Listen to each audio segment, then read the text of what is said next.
নমস্কার বন্ধুরা, সকলকে স্বাগত জানাচ্ছি মৌসুমীস ক্রিয়েশনে। আশা করছি সবাই ভালো আছেন।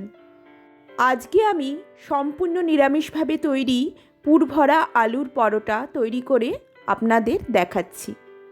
শীতকালে এই ধরনের পরোটা আর ভাজাভুজি খেতে আমরা কম বেশি সকলেই খুব ভালোবাসি। এই ধরনের পরোটা সকালে ব্রেকফাস্টে বা রাত্রিরের ডিনারে আপনারা সহজেই তৈরি করে নিতে পারেন। আর এই ধরনের পরোটা দই, আচার বা সস বিভিন্ন কিছুর সঙ্গে পরিবেশন করলে খুব ভালো জমে যায়। আজকের এই রেসিপি অবশ্যই ট্রাই করে দেখবেন বন্ধুরা। ভালো লাগলে ভিডিওটাকে লাইক আর শেয়ার করতে ভুলবেন না। চলুন তাহলে পরোটা রেসিপি দেখে নেওয়া যাক। আমি এখানে কচি দেখে পালং শাকের আটি নিয়ে নিয়েছি। একটা আটি নিয়েছি, ভালো করে কেটে বেছে ধুয়ে জল ঝরিয়ে নিয়েছি। এই দেখুন, এইভাবে ভালো করে কেটে ধুয়ে জল ঝরিয়ে রেখে দিয়েছি। তারপর আমরা এই পালং শাকগুলোকে মিক্সিতে পেস্ট করে নেব। এই দেখুন, আমি দুবারে মিক্সিতে পেস্ট করে নিচ্ছি, 2 স্টেপে।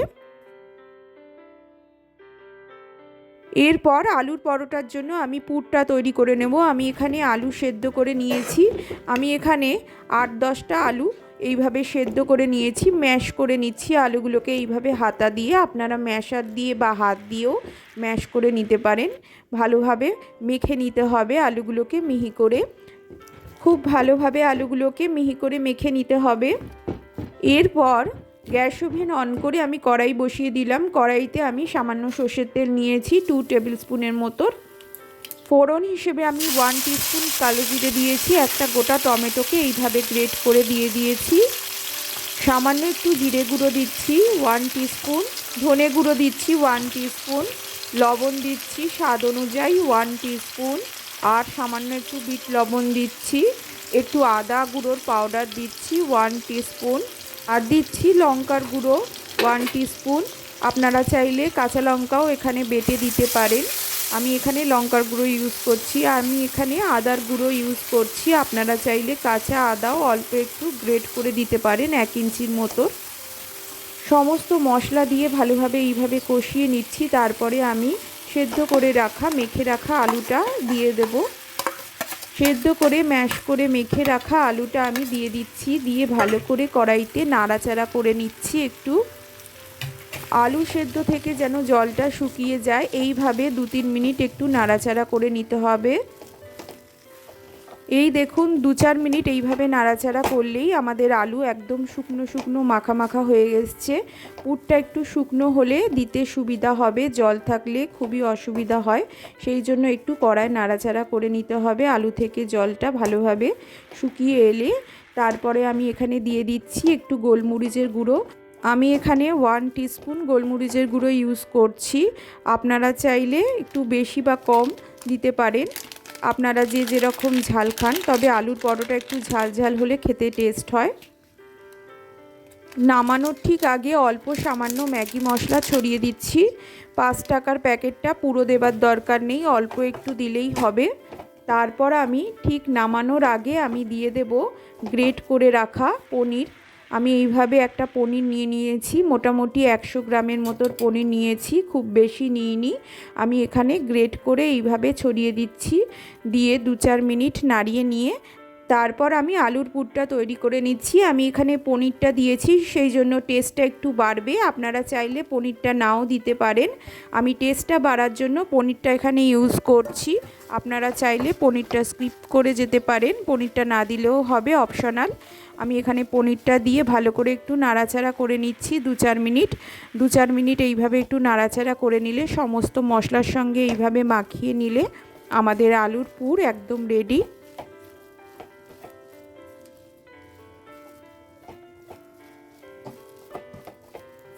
দেখুন আমাদের আলুর পুর একদম রেডি হয়ে গেছে। নামানোর ঠিক আগে আমি একটু ধনেপাতা কুচি ওপর দিয়ে ছড়িয়ে দিচ্ছি। ছড়িয়ে ভালো করে নাড়াচাড়া করে নিচ্ছি, করে নিয়ে নামিয়ে নেব। ধনেপাতা দিলে গন্ধটা খুব ভালো আসবে, টেস্টটাও খুব বাড়বে। আপনারা চাইলে দিতেও পারেন, আবার নাও দিতে পারেন ধনেপাতা। আমি এখানে অল্প একটু সামান্য ধনেপাতা দিয়ে নাড়াচাড়া করে পুরটাকে একদম রেডি করে নামিয়ে নিচ্ছি। দেখুন আমাদের আলুর পুর একদম রেডি হয়ে গেছে। কত সুন্দর লাগছে, একদম একটু শুকনো শুকনো ভাব আসবে পুরে, তাহলে আপনাদের আটায় পুরটা ভরতে সুবিধা হবে। গরম পুর একদম ভরবেন না, পুরটাকে ঠান্ডা হওয়ার জন্য আমি রেখে দিলাম কিছুক্ষণ রেস্টে। এই টাইমে আমি ময়দার ডোটাকে তৈরি করে নেব। পুরটা ঠান্ডা হলে আরও কিছুটা শক্ত হবে। আমি ময়দার ডো তৈরি করার জন্য ময়দা নিয়ে নিয়েছি কাপ মেপে, আপনারা পরিমাণ মতো ময়দা নিয়ে নেবেন। আমি এখানে 2 কাপ ময়দা নিয়েছি। আর এখানে আমি দিয়ে দিচ্ছি কালো জিরে। কালো জিরে এইভাবে ময়দায় দিয়ে মাখলে টেস্টটাও বাড়বে আর গ্যাস অম্বলের সম্ভাবনা থাকবে না। আমি এখানে 1 টিস্পুন কালো জিরে দিচ্ছি। আর আমি ময়নের জন্য রিফাইন অয়েল দিয়ে দিচ্ছি 2 টেবিল স্পুন। আর ময়দায় কিছু জিনিস আমি দিচ্ছি, আমি দেখাচ্ছি। আমি এখানে জিরে গুঁড়ো দিচ্ছি 1 টিস্পুন, ধনে গুঁড়ো দিচ্ছি 1 টিস্পুন, আর আমি এখানে দিচ্ছি আদার পাউডার। আমি বলেছিলাম এখানে আমি আদার পাউডার ইউজ করছি।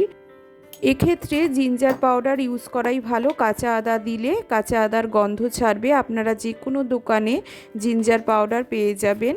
আর দিচ্ছি 1 টিস্পুন লবণ আর চিনি 1 টিস্পুন। এই সমস্ত ইনগ্রেডিয়েন্টস দিয়ে আমি ময়দাটাকে ভালোভাবে ময়ন দিয়ে নিচ্ছি। ভালোভাবে আগে শুকনো ময়দাটাকে এইভাবে ময়ন দিয়ে নেব। সমস্ত মশলা দিয়ে ময়দাটাকে ভালোভাবে এইভাবে নাড়াচাড়া করে মেখে নিচ্ছি। ময়দাটায় ভালোভাবে ময়ন দেওয়া হয়ে গেলে আমি পালং শাক মিক্সিতে বেটে রেখেছিলাম, সেই পালং শাকটা দিয়ে আমি ভালো করে ময়দাটাকে মেখে নেব। আলাদা করে কোনো জল অ্যাড করার দরকার নেই, প্রয়োজন হলে আমরা আলাদা করে অল্প একটু জল অ্যাড করব। প্রথমে আমি পালং শাকের পেস্টটা দিয়ে ময়দাটাকে ভালো করে মেখে নিচ্ছি। প্রথম থেকে আলাদা করে কোনো জল অ্যাড করবেন না, পালং শাকের পেস্টে যে জল থাকে সেটা দিয়েই ময়দাটা মাখা হয়ে যাবে। আমারও ময়দা সেইটা দিয়েই মাখা হয়ে গেছে, আলাদা করে কোনো জল অ্যাড করতে লাগেনি। যদি মনে হয় তখন অল্প একটু সামান্য জল অ্যাড করতে পারেন, আমি আলাদা করে কোনো জল অ্যাড করিনি। পালং শাকের পেস্টটা দিয়েই ময়দাটাকে এইভাবে মেখে নিয়েছি। খুব নরম করে এইভাবে ময়দাটাকে মেখে নেবেন, কিছুক্ষণ রেস্টে রেখে দেবেন। তারপরে লেচি আকারে আলাদা আলাদা করে কেটে নিচ্ছি, নিয়ে আমি পুরটা ভরে নেব প্রত্যেকটা লেচিতে। লেচির সাইজগুলো একটু বড় আকারের হবে, যেহেতু আলুর পরোটা সেই জন্য লেচির সাইজগুলো একটু বড় আকারের নিয়েছি। নিয়ে এইভাবে আমি পুর ভরে নিচ্ছি, আমি দেখাচ্ছি, আপনারা দেখুন। আমি এখানে 2 রকম পদ্ধতিতে দেখাবো, আপনাদের যে রকম ইচ্ছা হয় সেই পদ্ধতিতে আপনারা করতে পারেন। প্রথমে আগে বেলে নিয়ে তারপরে পুরটাকে দিয়ে এইভাবে ভরে আমি দেখাবো। আর এক রকমভাবে দেখাবো, লেচিতে প্রথমে পুর ভরে তারপরে বেলে দেখাবো। 2 রকম পদ্ধতিতেই আমি দেখাচ্ছি, আপনাদের যে রকম ইচ্ছা হবে আপনারা সেই পদ্ধতিতেই করতে পারেন। দুটো পদ্ধতিতে খেতেই খুব সুন্দর হয়। এই দেখুন বেলে নিয়ে তারপরে এইভাবে আমি ভাঁজ করে দিচ্ছি, প্রথমে দুপাশটা তারপরে সাইডগুলো ভাঁজ করে দিচ্ছি। ভাঁজগুলো খুলবে না, একটু চেপে নিয়ে ভাঁজ করে তারপরে হালকা করে এইভাবে বেলে দিলে আর ভাঁজগুলো খুলবে না। আপনাদের যদি মনে হয় অল্প একটু ময়দা বা আটা গুলে বা কর্নফ্লাওয়ার গুলে সাইডে লাগিয়ে নিতে পারেন, আমি লাগাচ্ছি না, ভাঁজগুলো আমার খোলে না, সেই জন্য আমি আর আলাদা করে কর্নফ্লাওয়ার বা ময়দা গুলে লাগাচ্ছি না। এই দেখুন আমি আবারও একটা দেখিয়ে দিচ্ছি আপনাদের। খুব সহজ বন্ধুরা, খুব সহজেই হয়ে যাবে, এইভাবে আপনারা করতে পারেন, খুব ভালো হয় খেতে।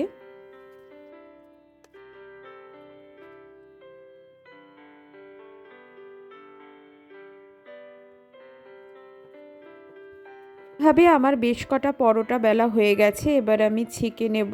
গ্যাস ওভেন অন করে আমি ফ্রাইং প্যান বসিয়ে দিয়েছি। প্রথমে ফ্রাইং প্যানটা ভালোভাবে গরম করে নিতে হবে, তারপর একটা পরোটা দিয়ে এপাশ ওপাশ ভালো করে হালকা করে ছেঁকে নিতে হবে। রিফাইন অয়েল বা ঘি যে কোনো কিছু দিয়েই আপনারা পরোটাকে খুব সহজেই ভেজে নিতে পারেন। হালকা করে ওপর থেকে ব্রাশ করে আমি এইভাবে ভেজে নিচ্ছি। দেখুন, ভাজার সময় অবশ্যই গ্যাসের ফ্লেমটা লো টু মিডিয়ামে করে পরোটাগুলো ভেজে নিতে হবে। হাই ফ্লেমে করলে পরোটা কাঁচা থেকে যাবে। ভেতরে যেহেতু পুর ভরা আর মোটা যেহেতু, সেই জন্য লো টু মিডিয়াম ফ্লেমে করে একটু সময় নিয়ে পরোটাটা ভেজে নিতে হবে, তাহলে কোনো পরোটাই কাঁচা থাকবে না, খেতে খুব ভালো হবে। এরপর আমি দেখাচ্ছি লেচির ভেতরে পুর ভরে সেটাকে তারপরে রুটির আকারে বেলে নিয়ে আপনারা পরোটাটা করতে পারেন। আমি এখানে দুরকম পদ্ধতিতেই দেখালাম, আপনারা যে কোনো একটা পদ্ধতিতেই আপনারা করে খেতে পারেন, কোনো অসুবিধা নেই।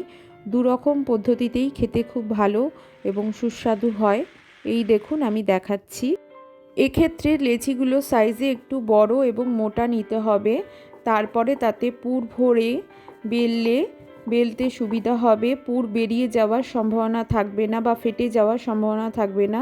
এই দেখুন আমি দেখাচ্ছি করে, এইভাবে আপনারা করে নিতে পারেন। আমি আবারও একটা করে দেখাচ্ছি। লেচির মধ্যে আমি এইভাবে পুরটা ভরে নিলাম, তারপরে শুকনো আটা বা ময়দা দিয়ে এইভাবে আমি বেলে নিচ্ছি।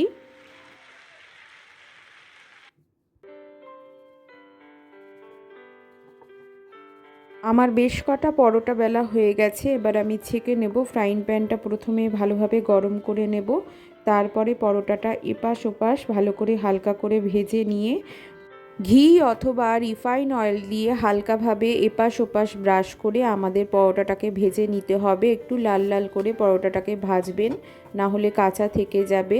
নামানোর পর যখন ঠান্ডা হয়ে যাবে তখন কাঁচা কাঁচা লাগবে, একটু লাল লাল করে ভেজে নিতে হবে। অবশ্যই গ্যাসের ফ্লেমটা মিডিয়াম ফ্লেমে করে পরোটাটাকে ভাজতে হবে, একটু সময় ধৈর্য নিয়ে পরোটাটাকে ভাজতে হবে। যেহেতু পুর আছে আর লেচিগুলো যেহেতু মোটা মোটা, সেই জন্য একটু সময় ধৈর্য নিয়ে পরোটাটাকে ভাজতে হবে, তাহলে আর কাঁচা থাকার কোনো সম্ভাবনা থাকবে না। পরোটাটা খেতেও খুব সুন্দর হবে। নামানোর অনেকক্ষণ পর পরোটাটা নরম একদম থাকবে। দেখুন ভাজার সময় আমার সবকটা পরোটাই খুব সুন্দরভাবে ফুলে উঠেছে, খুব নরম হয়, এগুলো খেতেও খুব সুন্দর লাগে। এগুলো সাধারণত আচার, সস বা দই দিয়েই খাওয়া হয়, তবে ইচ্ছা করলে কোনো তরকারির সঙ্গেও আপনারা এটা খেতে পারেন, কোনো অসুবিধা নেই। বন্ধুরা, আজকের এই ভিডিওটা ভালো লেগে থাকলে ভিডিওটাকে অবশ্যই লাইক দিতে ভুলবেন না, শেয়ার অবশ্যই করে দেবেন আপনাদের বন্ধুবান্ধব আত্মীয় স্বজনদের সঙ্গে। কমেন্ট অবশ্যই করবেন বন্ধুরা, কেমন লাগলো। অবশ্যই এইভাবে করে খাওয়ার অনুরোধ রইল। আশা করছি আপনাদের খুব ভালো লাগবে। নতুন বন্ধুদের বলছি, এখনও যদি আমার চ্যানেলকে সাবস্ক্রাইব না করে থাকো, সাবস্ক্রাইব করে নিয়ে আমার পাশে থেকে যেও। পাশে থাকা বেল আইকনটা অবশ্যই অন রাখবেন। আমার সব কয়টা পরোটা এইভাবে ভাজা হয়ে গেছে, আমি এবার সার্ভ করে দিচ্ছি। আমি আজকে টমেটো সসের সঙ্গে এটা সার্ভ করছি, আপনাদের দেখাচ্ছি। প্লেটে তুলে নিয়েছি সার্ভিং ডিশে। দেখুন বন্ধুরা কত সুন্দর হয়েছে, খেতেও খুব সুন্দর হয়েছিল। অবশ্যই বন্ধুরা আমি যেভাবে দেখালাম স্টেপ বাই স্টেপ একবার হলেও আপনারা ট্রাই করবেন, আশা করছি আপনাদের খুব খুব ভালো লাগবে। আজকের মতো এখানেই শেষ করছি বন্ধুরা, ভালো থাকবেন, সুস্থ থাকবেন, আবার দেখা হবে অন্য কোনো ভিডিওতে। এতক্ষণ আমার পাশে থেকে আমার ভিডিওটা ফুল ওয়াচ করার জন্য বন্ধুদের জানাই অনেক অনেক ভালোবাসা। বন্ধুরা, পাশে থাকা বেল আইকনটা অবশ্যই অন রাখবেন, কারণ আমি এই চ্যানেলে যখনই ভিডিও পোস্ট করব আপনাদের কাছে ফার্স্ট নোটিফিকেশান পৌঁছে যাবে। আজকের মতো এখানেই শেষ করছি আমার ভিডিওটা। Thank you.